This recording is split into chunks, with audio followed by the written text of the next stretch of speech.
speech, and also everyone performing very well, like the supporting staff, teachers, dear students, and also Anand sir, principal ma'am, and all lovely my colleagues.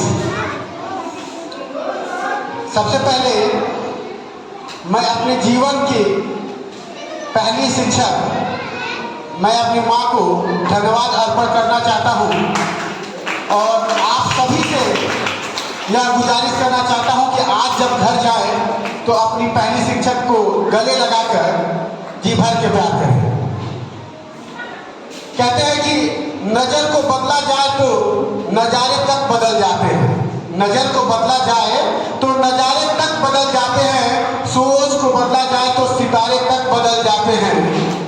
कश्तियों को बदलने की जरूरत नहीं, कश्तियों को बदलने की जरूरत नहीं, केवल दिशा बदलने से ही किनारे बदल जाते हैं।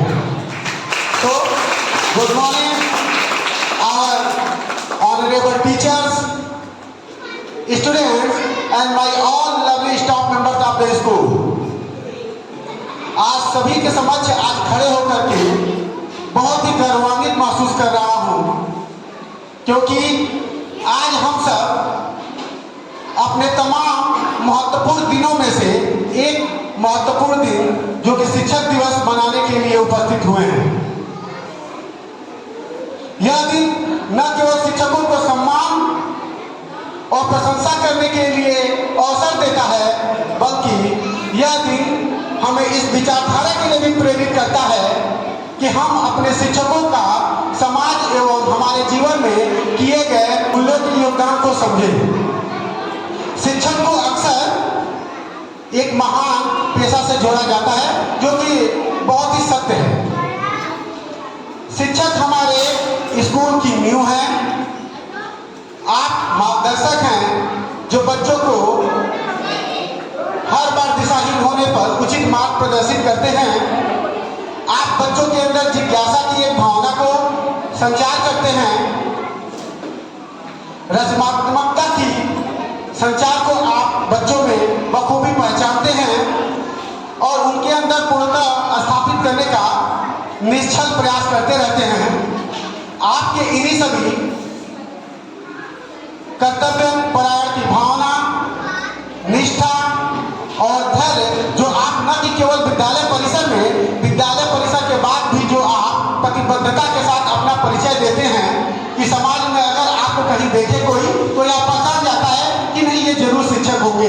इस प्रतिबद्धता को मैं दिल से सैल्यूट करता हूँ। आज हम सब शिक्षक दिवस मना रहे हैं तो हमें उनकी बलिदानों को पहचानना चाहिए।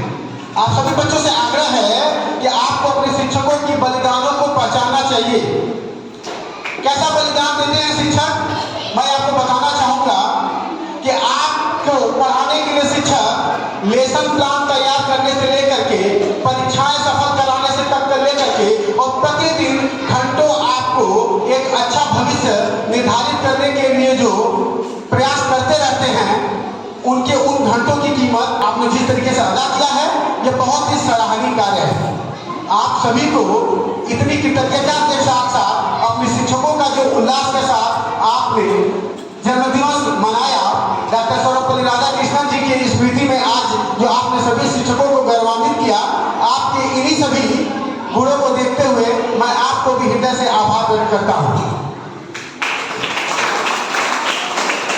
मुझे एक कहानी याद आ रही है कि एक बार की बात है, अचानक एक शिक्षक जो है कि किसी कक्षा में जाते हैं और वह देखते हैं कि दो बच्चे आपस में लड़ रहे हैं।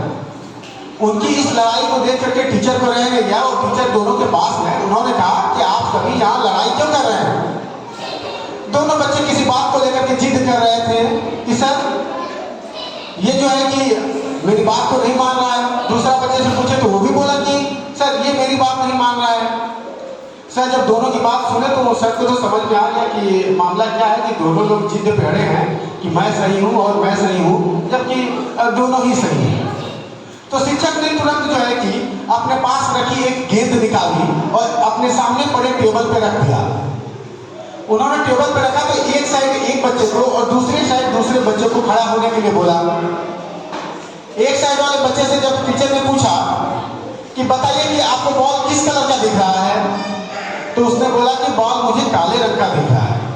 अब दूसरे साइड वाले बच्चे से पूछा कि बॉल आपको किस रंग का दिख रहा है, दूसरा वाला बच्चा बोला कि सफेद रंग का दिख रहा है। अब दोनों के उत्तर तो अलग अलग थे, लेकिन शिक्षक को इसका जवाब पता था। अब शिक्षक ने क्या किया कि दोनों बच्चों को की जगह को अदला बदली कर दिया। अब शिक्षक ने पहले वाले से पूछा कि अब बताओ आपको किस रंग का बॉल दिख रहा है। बालक बोला कि मुझे तो अब बॉल सफेद रंग का दिख रहा है। अब दूसरे बालक से पूछा गया कि अब बताओ आपको कौन सा कलर का बॉल दिख रहा है। दूसरा बालक बोला कि मुझे तो बॉल अब काले रंग का दिख रहा है। लेकिन इस प्रश्न का जवाब देते ही बच्चों के मन में जो एक दूसरे से लड़ने की भावना थी, वो भावना वही खत्म हो गई और दोनों को इस बात का एहसास हो गया कि हमारे नजरिए से जो हम देख रहे हैं वो हम देख पा रहे हैं और सामने वाला अगर अपने नजरिए से देख पा रहा है तो वो देख पा रहा है, अर्थात वो भी अपने स्थान पर सही है और हम भी अपना स्थान पर सही हैं। इसी तरीके से कई बार ऐसी गतिविधियां विद्यालय परिवार में भी अक्सर देखने को मिलता है। हम बच्चों को बीच भी ऐसा देखने को मिलता है कि कभी दो बच्चे आपस में आते हैं और बताते हैं कि ऐसे ऐसे हुआ है, दूसरा बताता है ऐसे ऐसे होता है। तो दोनों के नजरिए जो है कि सही दृष्टि में हो सकते हैं। कभी कभी किसी शिक्षकों के द्वारा किसी दूसरे शिक्षकों के प्रति भी इस तरीके की भावनाएं आ जाती हैं।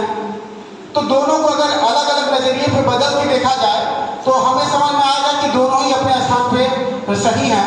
मैं आज हमारे स्कूल के प्रत्येक शिक्षक को अपनी हृदय से धन्यवाद व्यक्त करना चाहता हूं कि आप समाज के सच्चे नायक हैं, जो मन क्षमता को आकार देते हैं और हमारे लिए एक अच्छे भविष्य का निर्माण करते हैं।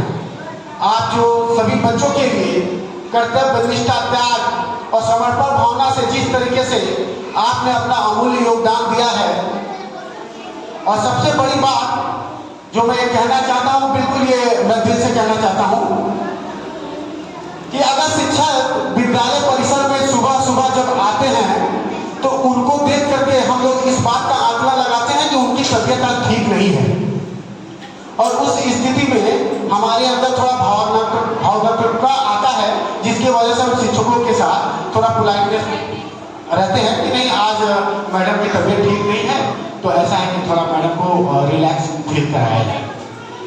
लेकिन मैं शिक्षकों की उन गुणों को धन्यवाद करना चाहता हूँ कि जो कभी उन्होंने अपने चेहरे पे आने नहीं दिया। जैसे अगर उनके परिवार में किसी सदस्य की तबीयत खराब है, मैं अगर आकलन करूं कि परिवार के किसी सदस्य की माताजी, पिताजी, भाई, बहन या किसी भी ऐसे शख्स की तबीयत खराब है, तो अगर परिवार में किसी एक की तबीयत खराब हो जाती है तो हमारा भी मन नहीं लगता किसी काम में। लेकिन शिक्षक अपनी इस भावना को कभी भी विद्यालय को जाहिर नहीं होने देती और बखूबी अपने कर्तव्य का निर्वहन करती है। इस बात के लिए मैं उन्हें दिल की गहराई से धन्यवाद देता हूँ और अंत में कुछ पंक्तियों के साथ अपने वाणी को विराम देना चाहूंगा कि लाख दलदल हो पांव जमाए रखिए, कि लाख दलदल हो पांव जमाए रखिए, हाथ खाली हो हाथ उठाए रखिए। लाख दलदल हो पांव जमाए रखिए, हाथ खाली हो हाथ उठाए रखिए। कौन कहता है कि छलनी में पानी नहीं टिकता? कौन कहता है छलनी में पानी नहीं टिकता? बस बर्फ बनने तक संघर्ष जारी रखिए, बस बनने तक। Thank you teacher.